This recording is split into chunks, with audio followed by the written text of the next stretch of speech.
जय हिंद, वंदे मातरम। आज हम जानेंगे राजनीतिक सिद्धांत के बारे में। राजनीतिक सिद्धांत का मतलब होता है कि किसी भी चीज़ को पालन करने का एक तरीका या उसको मानने का एक तरीका। और राजनीति से जुड़ा हुआ है इसका मतलब कि राजनीतिक सिद्धांत है। राजनीति मतलब शासन, प्रक्रियाएं, ये सब चीज़ें उसमें शामिल होती हैं। आइए राजनीति के सिद्धांत के बारे में जानने से पहले हम सिद्धांत के बारे में जानते हैं। सिद्धांत क्या है? इसका थ्योरी से इसकी उत्पत्ति हुई है और इसका अर्थ होता है थ्योरी का चिंतन और मनन की अवस्था। मतलब किसी भी टॉपिक पर सोचना, समझना और उस पर विचार करना और अपने वैल्यू रखना या फिर उस पर काम करना ही सिद्धांत के अंतर्गत आता है। सिद्धांत किसी भी दर्शन, किसी भी विषय का केवल दर्शन मात्र है। मतलब सिद्धांत पूरी जानकारी नहीं है किसी भी विषय की, वो केवल एक दर्शन है। मतलब कि उसमें ऊपर ऊपर की जानकारी हमें प्राप्त होती है, मतलब कि उसका डीपली उसमें अध्ययन नहीं होता है। एक झलक उसमें दिखाई देती है, जैसे कि इंट्रोडक्शन टू पॉलिटिकल थ्योरी, मतलब राजनीतिक सिद्धांत का परिचय। मतलब एक वो परिचय ही है, सिद्धांत एक झलक है। यदि हम उसको पूरा डीपली पढ़ेंगे तो राजनीतिक सिद्धांत हम कहेंगे। ठीक है, आगे जानते हैं राजनीतिक सिद्धांत से संबंधित जो धारणा है, जिसमें दर्शन शामिल है। इसमें आते हैं कार्य प्रणाली आती है, लक्ष्य होता है, कानून का निर्माण होता है, कानून बनवाना आदि शामिल होता है। कार्य प्रणाली मतलब किसी शासन की कार्य प्रणाली क्या होती है? जब शासन को चलाया जाता है, राजनीतिक सिद्धांत को चलाया जाता है कि राजनीति को चलाया जाता है। राजनीति के सिद्धांत के दो पहलू हैं, एक तो राजनीतिक दर्शन और राजनीतिक विज्ञान। राजनीतिक दर्शन में वो वैल्यूज़ आती हैं जो अनुभव की जाती है, जिन पर विचार रखा जाता है, जिसमें भविष्य की कल्पना की जाती है। जैसे मैं सोच रहा हूँ कि भविष्य में क्या होना चाहिए, कैसी शासन व्यवस्था होनी चाहिए, तो ये एक विचार है, वैल्यू है।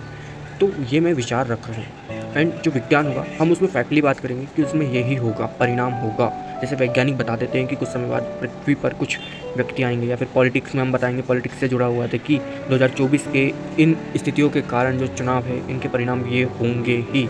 तो एक विज्ञान के अंतर्गत एक एनालिसिस हो जाता है। और दर्शन में मतलब कि क्या व्यवस्थाएं हो सकती है, क्या होनी चाहिए, ये हम इसमें आते हैं। कार्य प्रणाली इसमें शामिल होती है, लक्ष्य शामिल होता है, कानून निर्माण होता है और कानून बनवाना इत्यादि इसमें शामिल होते हैं। कार्य प्रणाली का मतलब है कि उसके कैसे कार्य की नीतियों को चलाने की व्यवस्था की गई है, उसमें कैसी नीतियों का निर्माण किया जाता है, किसको कैसे ज़रूरत है, तो लोगों की ज़रूरत के अकॉर्डिंग उसको बनाया जाता है। शासन व्यवस्था बनाई जाती है, मंत्रियों की नियुक्ति या फिर अध्यक्षों की नियुक्ति, ये सब किया जाता है। लक्ष्य मतलब किसी भी शासन व्यवस्था का एक लक्ष्य होता है।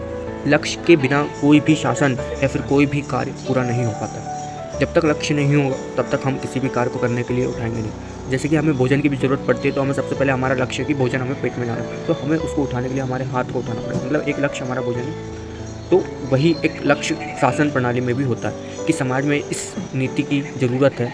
लोगों को यदि खाद्य सुरक्षा की बात करें, तो यदि भोजन की व्यवस्था की आवश्यकता है लोगों को, तो सबको एक सुनिश्चित आधार पर भोजन दिया जाए, तो वह नीति बनाई जाए राशन वितरण की। वो कैसे होगी, क्या होगी, किन लोगों को मिलना चाहिए, किन आधार पर राशन दिया जाना चाहिए, तो एक लक्ष्य होता है। अब कानून निर्माण होता है। कानून निर्माण मतलब कि इनको चलाने के लिए कानून की व्यवस्था कैसे की जाती है। तो कानून भी बहुत ज़रूरी होता है, क्योंकि कानून के बिना कोई भी शासन प्रणाली नहीं चल सकती। जब तक कानून नहीं होगा, उसका पालन नहीं होगा, तो कोई भी व्यवस्था नहीं होगी। अब हाँ, कानून मनवाना, जब हमने कानून निर्माण कर लिया, अब कानून निर्माण कर लिया तो उसको मनवाने के लिए एक जनता भी होनी चाहिए जो उसको अप्लाई करे, उसके ऊपर लागू करे। तो शासन में यही होता है कि शासन के लिए एक जनता होती है और शासक वर्ग होता है जिन पर कानून को लागू किया जाता है। ठीक है, राजनीतिक सिद्धांत के विभिन्न घटकों का अध्ययन केवल अंश मात्र होता है। इसमें जो विषय वस्तु है ये शामिल है राजनीतिक सिद्धांत से जुड़ी हुई आत्मनिष्ठा, टिकड़ीपन, अविश्वास, सनक, छल कपट, शास्त्र आदि इसमें शामिल है। आत्मनिष्ठा का मतलब होता है अपने आप में आत्मनिष्ठ रहना।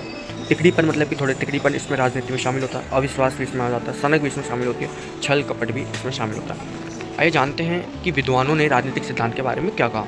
तो सेबाइन कहते हैं कि व्यापक तौर पर राजनीतिक सिद्धांत का अर्थ उन सब बातों से है जो कि राजनीति से संबंधित अथवा प्रासंगिक है, मतलब कि उससे जुड़ी हुई है। संकीर्ण दृष्टि से इसका अर्थ राजनीतिक समस्याओं की विधिवत जांच है। मतलब सेबाइन का कहना यह है कि राजनीतिक सिद्धांत में वो सब बातें आती हैं जो राजनीति से जुड़ी होती है, मतलब उससे रिलेवेंट है। यानी कि जो भी व्यवस्थाएं या फिर शासन की कार्य प्रणाली या फिर उसकी जो तरीके हैं, जो बातचीत है, जो समस्या है, समाधान है, सारी चीज़ें जो राजनीति से जुड़ी हुई होती है वह राजनीतिक सिद्धांत के अंतर्गत आती है। अब बलहम के अनुसार देखें तो राजनीतिक सिद्धांत राजनीति के विषय वस्तु की व्याख्या है। यह राजनीतिक संसार को समझने के लिए एक वैचारिक संरचना है।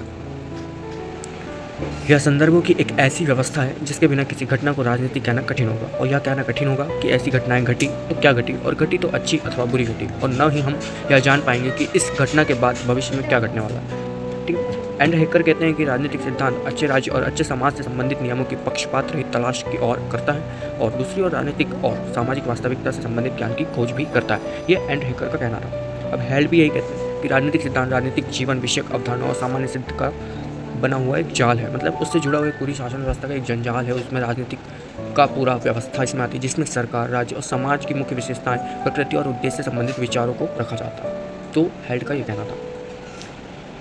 हम जाने कि राजनीतिक सिद्धांत के अध्ययन में क्या अध्ययन किया जाता है। तो इसमें राज्य का अध्ययन किया जाता है, सरकार का अध्ययन किया जाता है। तो राज्य क्या होता है? बेसिकली राज्य के पास 4 चीज़ें होनी आवश्यक है, जो हम आगे जानेंगे अभी, वो राज्य कहलाता है। एंड सरकार के जो अंग होते हैं उनका अध्ययन राजनीतिक सिद्धांत में शामिल होता है। जैसे कि राज्य का अध्ययन में आता है अतीत का, वर्तमान का, भविष्य का अध्ययन, यानी कि अतीत में ऐतिहासिक क्या घटनाएं घटी जो राज्य के लिए ज़रूरी रही पॉलिटिक्स में, वर्तमान में क्या घटनाएं घट रही हैं वो ज़रूरी है, और भविष्य में क्या घटनाएं राजनीति से जुड़ी हुई घटेंगी वो ज़रूरी है। लक्ष्य इसमें और कार्य पद्धति का अध्ययन किया जाता है। जैसे कि हमने पहले ही देखा कि राजनीतिक सिद्धांत के अंतर्गत कार्यप्रणाली, लक्ष्य और ये सब कानून निर्माण इसमें शामिल होते हैं। सरकार का अध्ययन, सरकार के विभिन्न अंग होते हैं, जैसे विधायिका, कार्यपालिका, न्यायपालिका। विधायिका जो कानून निर्माण करती है, कार्यपालिका जो कानून के ऊपर काम करती है, न्यायपालिका जो न्याय व्यवस्था को देखती है। तो ये सब का अध्ययन राजनीतिक सिद्धांत के अंतर्गत आता है। राजनीतिक सिद्धांत गतिविधियों का अध्ययन है, जिसमें विश्लेषण और समीक्षा शामिल होती है। राज्य सरकार व राजनीतिक संस्थाओं की ओर से सत्ता, वैधानिक शक्ति आदि का अध्ययन भी इसमें किया जाता है। अब देखते हैं कि राज्य क्या होता है। राज्य, सबसे पहले हमें जानना होगा कि राज्य क्या होता है। हम कहते हैं कि दिल्ली एक राज्य, उत्तर प्रदेश एक राज्य है, और क्या कहते हैं झारखंड, मतलब हमारे देश में डिफरेंट राज्य हैं। लेकिन क्या ये राज्य है? यह हमारा एक प्रश्न उठता है। तो राज्य का मतलब पॉलिटिक्स की भाषा में वो होता है, राष्ट्र का अर्थ, राज्य का अर्थ राष्ट्र से होता है। राष्ट्र मतलब वो होता है जिसके पास 4 चीज़ें बेसिकली रूप से होनी चाहिए। जैसे कि जनसंख्या होनी चाहिए, संप्रभुता होनी चाहिए, सरकार, संसाधन होने चाहिए। जैसे कि जनसंख्या, क्योंकि शासन राजनीति से जुड़ा हुआ है, तो राजनीति में जिसके ऊपर जनता के लिए कानून बनाना, कानून का प्रशासन करना, किसके लिए बनाएंगे? जनता के। शासन किस पे करना है? जनता पे। तो राज्य का काम ही वही होता है कि जनता के ऊपर शासन करना। तो जनसंख्या इंपॉर्टेंट होती है एक राज्य के लिए। और संसाधन होना चाहिए। अब जनसंख्या है तो उनके लिए संसाधनों की व्यवस्था, उनके लिए जो रिसोर्सेस होते हैं उनकी व्यवस्था करना, तो संसाधन भी जरूरी होते हैं एक राज्य को घोषित करने के लिए। अब ये चीज़ें हैं, जनसंख्या है, संसाधन है, तो सरकार भी वहाँ पर होनी चाहिए जो शासन को चला सके। एंड आती है हमारी संप्रभुता। संप्रभुता बहुत इंपॉर्टेंट है। तो यदि किसी के पास संप्रभुता नहीं होगी और बाकी 3 चीज़ होगी तो वह राज्य नहीं कहलाएगा। क्योंकि संप्रभुता का मतलब होता है जो व्यक्ति, जो राज्य अपने निर्णय खुद ले सके, अपनी किसी बाह्य शक्ति पर आधारित ना होकर वो अपने निर्णय खुद ले सके, तो ये होता है। और भारत एक राज्य है और राज्यों का संघ है। इसमें आधुनिक राजनीतिक मुद्दों का अध्ययन किया जाता है, जैसे कर्तव्य पालन, मूल मानवीय अधिकार, नारीवाद, उप आश्रित अध्ययन, पर्यावरण, विकास से संबंधित समस्या और भी कई विषय होते हैं। और राजनीतिक सिद्धांत का आधार व्यक्ति न होकर एक समूह से है। मतलब राजनीतिक सिद्धांत एक झलक मात्र है, जो दर्शन मात्र है हम कहें राजनीति की। तो इसमें राजनीति की व्यवस्थाएं पूरी मतलब थोड़ी बहुत झलक दिखाई देती है। डिफरेंट ऑफ पॉलिटिक्स होती है हमारी, पूंजीवादी पॉलिटिक्स आती है, पूंजीवादी व्यवस्था है, समाजवादी है, मिश्रित अर्थव्यवस्था विभिन्न देशों में है ना। तो ये पॉलिटिक्स के अंतर्गत आता है। और अंतर्राष्ट्रीय राजनीति, तुलनात्मक राजनीति और भी राजनीति हमारे यहाँ आती है। तो ये था राजनीतिक सिद्धांत का संक्षिप्त परिचय। और भी वीडियोस में लाने की कोशिश करूँगा, हालांकि अभी और स्लाइड्स के माध्यम से बनाने की कोशिश करूँगा, बट अभी मेरे पास जो इन्फॉर्मेशन है, जो नॉलेज है, मैंने जो समझा वो आप तक पहुँचाने की कोशिश कर रहा हूँ। जय हिंद, जय भारत।